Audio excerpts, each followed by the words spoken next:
Hi, welcome to How to Be a Humane Leader Without Losing Your Job. In this podcast, no, so for that, let's go again. Hi, welcome to How to Be a Humane Leader Without Losing Your Job. Join us for a deep dive into humane leadership tailored for today's fast-paced business world. Don't miss out on our weekly YouTube live sessions every Thursday at 8:10 a.m. Central Time, 10:10 a.m. Eastern Time, where we engage with our audience and tackle pressing leadership topics. Listen to our podcast in all major streaming platforms. Are you a humane leader with a unique story? Join the conversation and inspire others. I'm Roberto Torres, a seasoned startup engineering leader, alongside Chris Ollerkin, a Fortune 100 IT leader. Today, we will be discussing how failure can serve as a springboard for personal and organizational growth, turning setbacks into successes. Hi, Chris. How have you been? I'm doing great, Roberto, and certainly have experienced a few failures. I hope you're doing well, and we'll have more successes than failures with some of the recordings. Oh, yeah. And it's usually this topic is something that we usually don't talk about, but it should be anywhere at the company. My question is, has this been happening to has this happened to you before? Certainly, I personally don't know anybody who's never had a failure. I certainly feel that the challenges and failures I've experienced were the things I learned the most from. We could do a recording for weeks and weeks on all the kinds of things I failed at and learned from. But I think as a leader, because I became a people manager, the failures that probably would be most appropriate to talk about is some of the interactions or human interaction leadership failures that you go through and learn to do better the next time. And one of the very basic things is performance reviews.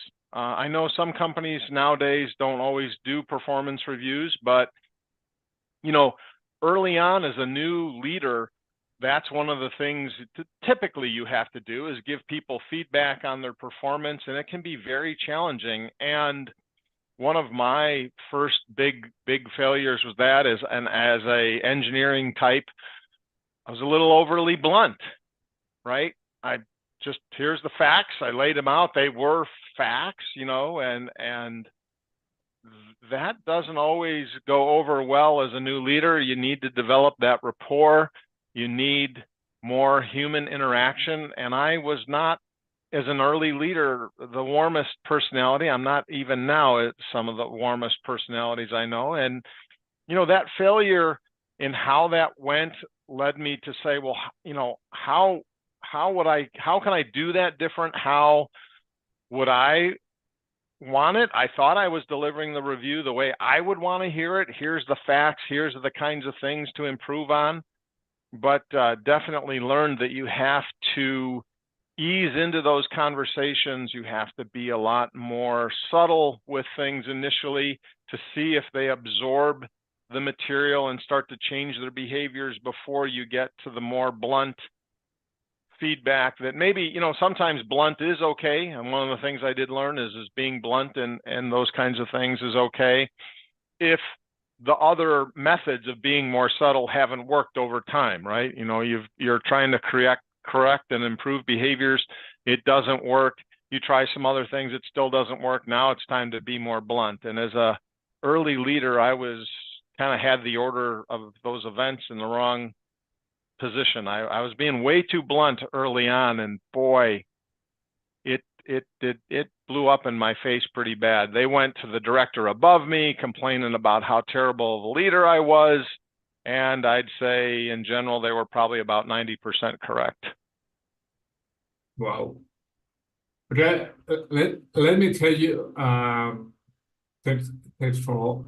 let me tell you that at some startups, performance reviews is something that people avoid because they say, hey, we are so disruptive that we don't need performance reviews. We do something else, but it's totally wrong. A performance review, it is hard data that you should convey to the people, to the person who are you are evaluating, and it is maybe it is a discussion, but it is something that both people will know, and it's something difficult. But regardless of the difficulty, it's something necessary for you to have. So it is nothing related to one-on-ones. It's nothing related to maybe another kind of discussion. Performance reviews has a purpose, and this purpose is for you to understand what you are doing good and what you are doing bad.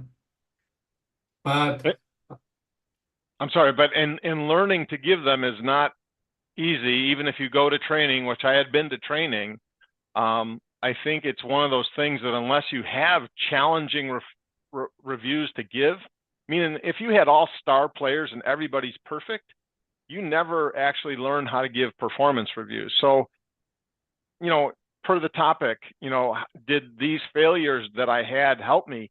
They absolutely did, because some of the future performance reviews that I had to give that were negative, right, where people were underperforming in an extreme way or maybe even leading to firing, it taught me how to take the steps to ease into that kind of more firm performance review and learn that eventually you're going to get to the steps that may lead to a firing.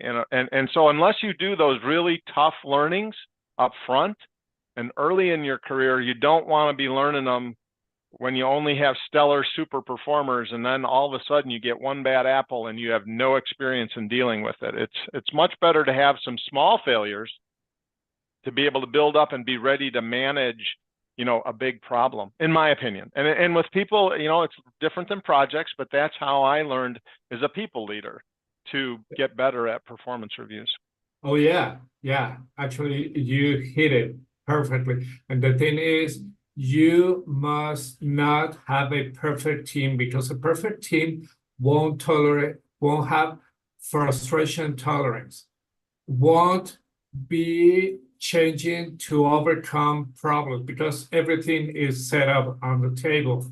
So I think that having failures is something that is necessary for us as human leaders, as well as to our reports, because with that, we could see and watch, most important, the character and the behavior of that person.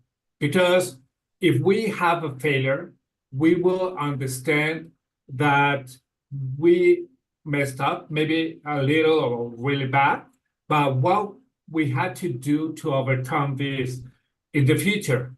And I think one of the most important things is to understand your limits. Well, first of all, what you did wrong. And second, not to blame others, to understand an introspection of yourself in that situation.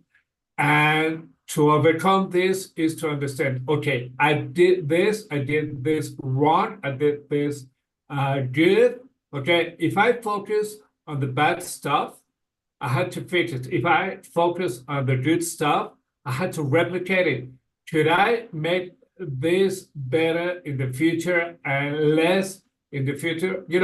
First, the former was the good stuff and the latter was the bad one. So I think that if we begin localizing our boundaries, we could create new boundaries, new limits, and it's a constant learning of this.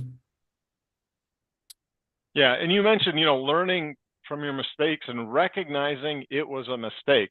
So for me on the human side, recognizing, I was very early. I was a young man, and yes, I knew people had different personalities. I went through high school, so the people have different personalities. But somehow I thought as adults, people were all the same and more like me. And that's not the case, right? So that failure helped me down my path of leadership to recognize how many different kinds of personalities. They're almost infinite, and you need to use a very custom approach as a leader to give those performance reviews around failures. And ultimately, I ended up leading larger and larger teams over the course of my career because I learned from my failures. Admit the failure and decide, what are you going to do different? How are you going to approach it differently? And that's on the human side. Project side to me is fairly similar. Pick something, admit the mistake, and try and work on it. You've been more project based. What kinds of failures have you turned into good learnings and future success? Oh yeah, embracing the failure is something that has to be a part of your philosophy. Like myself, when I spoke with my team, especially on the onboarding process that I have, I put on a document, fail often, fail smart. With that in mind, you should understand that embracing failure and understanding what happened and what to do will make you besides a better person, it will help you growth, because in the end, we human leaders, what we want to have is a team who is growing, maybe not constantly, but in specific situations that will allow them to understand and to act accordingly. Yeah, I agree. And you mentioned, have some small failures, certainly learn those lessons of sometimes going for the big win or hitting the home run, so to speak, on a project is very risky. It may work and you may be a hero, but most of the time the home run doesn't work. But if you can consistently make progress, get to first base every time, you're going to win. And certainly, if you can do incremental wins for the project in general, you can reach the finish line faster. So having those early failures that you correct, also with small incremental changes like that, the team's probably more likely to admit their mistakes. If you have a big colossal mistake, you got to try and cover it up and recover from it, right? If you have some early small mistakes, you can say, oh, well, that didn't work. Let's try something different. No big deal. We only lost X dollars, Y amount of time. It wasn't big. But going into your boss and saying, boss, we just wasted $1 million. I don't think you're going to get a second time at bat to waste $1 million. Oh yeah. Yeah, and I think failure, it is like something that we buy. Failure has a cost and a value. Excuse me, a price and a value. So let's try to minimize or have as little as possible that price, because the value might be so expensive, not expensive, so high.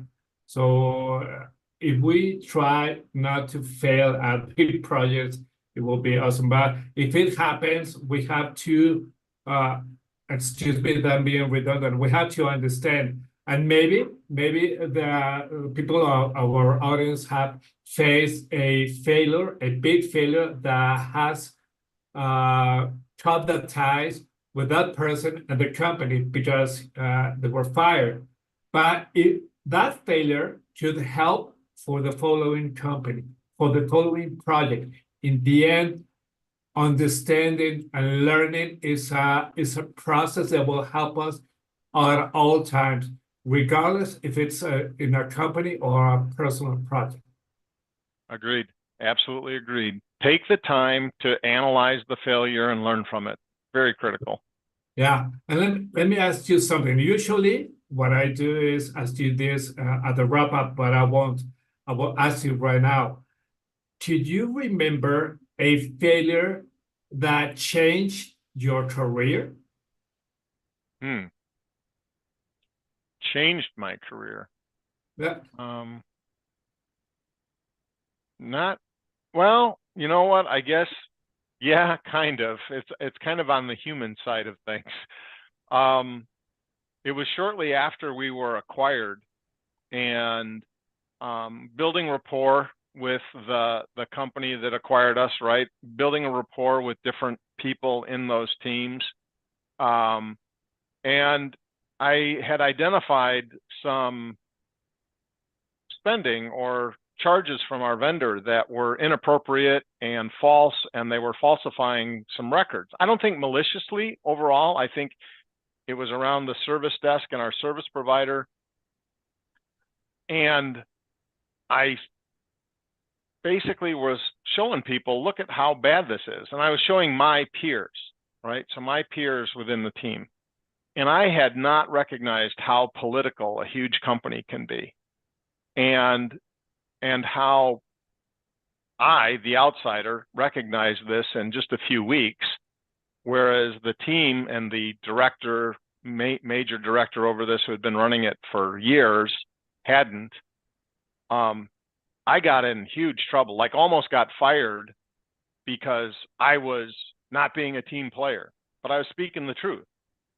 And ultimately we got millions of dollars in refunds, but I didn't understand the politics. And it did a career change because I needed to leave that group immediately or I was going to get fired and they would make something up and get me fired. And it really made me recognize that sometimes politics can end your job.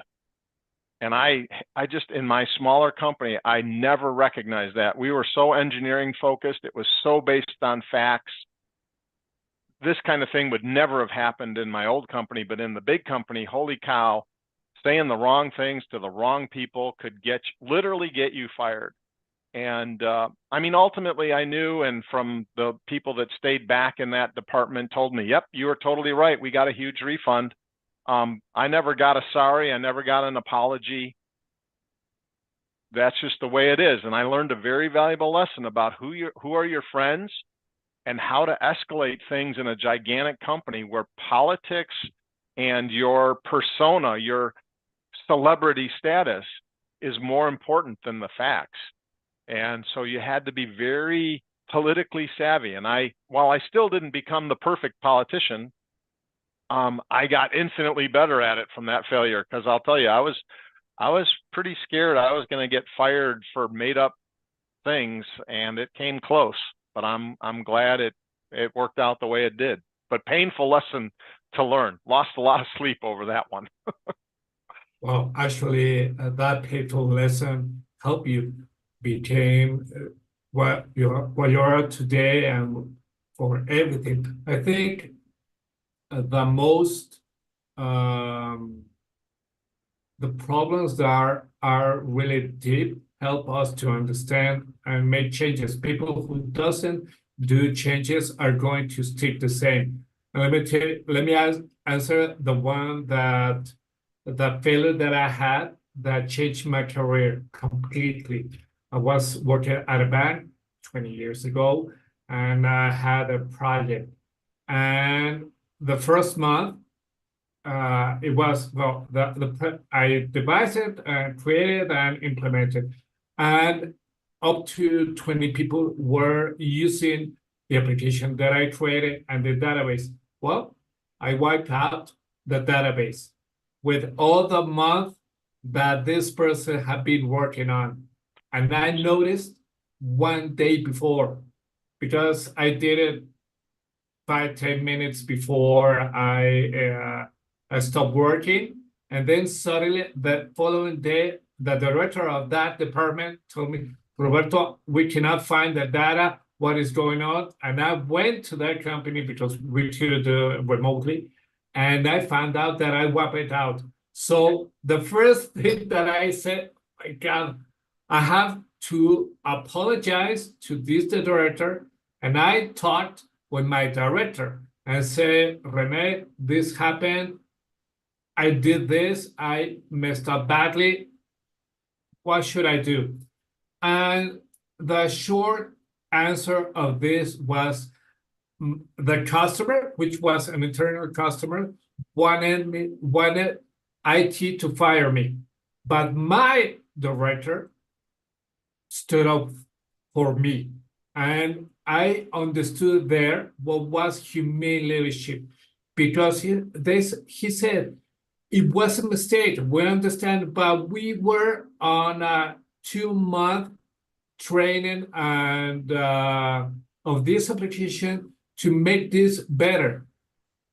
So I had a they reprimanded me, but I understood better that I had to think really, really thoroughly about the production data, not thinking about staging data. And with that in mind, I changed a lot because I saw my manager stood up for me because he could say, Roberto, you did wrong and you're going to get fired. But instead of that, he told me, you did this wrong, you did this right. Please stick to the facts of what you know. Try not to experiment with this. And I understood, oh my God, yes, I did a failure, but I understand for this. I embrace it and I move forward. I move on. So I was really, really how could I say? I was really not happy, but I was motivated to overcome this. Yeah, motivated to do better. I think that, I'm hearing some common themes of admitting that we made the mistake. Don't blame it on others. We, whatever it was, whether it's a people person thing, technical thing, we admit that we made the mistake. We analyze, well, what could I have done differently? How did I come to this conclusion that was clearly the wrong thing to do? And what will I do in the future to make it better? The only way that failures is a springboard to success is by doing those things. If we deny the failure, if we try and cover it up and do things like that, you're never going to learn anything from it. Sometimes admitting to that failure could lead to firing. That's the most painful lesson to learn. But I would say that in general, if you approach your leadership about, oops, I made the mistake, here's how I came to that mistake, and here's how I'm going to fix it, and here's how I'm not going to let it happen again, I think more often than not, you'll get that humane leader boss, like you mentioned, that's not being a boss that's going to pound you for it. He's going to be a humane leader who coaches you to be better in the future. And that's how you springboard to, future success. Yeah, indeed. And one thing is we are humane leaders. Our reports are expecting us to be humane leaders and guidance when they fail. Okay, there will be, some people might say, oh my God, they're going to fire me. But if we behave as humane leaders, they will feel motivated. They will understand the failure. And some of them will do their best and maybe they will become humiliators at the future. Some of the others might not, but our work, our responsibility, our philosophy, it is to embrace failure and to understand, to let them know that we are a guide for them, as we were before with some other humiliators directly to us. I completely agree. As long as it's a learning experience and you learn from it, you acknowledge it and learn from it, then success from it can come about. If you're in denial, lie about it, cover it up, it's only going to compound from there, because the people that I've seen do that then try and cover up and hide the even bigger one. And then they try and cover up and hide the even bigger one than that. And sooner or later, you can't cover it up. And then it's a huge thing that gets uncovered and you do get fired. Oh, yeah. Don't cover it. No. No, never. Well, okay, man. I think with this, we could do the wrap up. And since this is our second YouTube live, I think with a short goodbye, we can close it. Absolutely. We'll see you next time. Bye-bye. Great. Very good.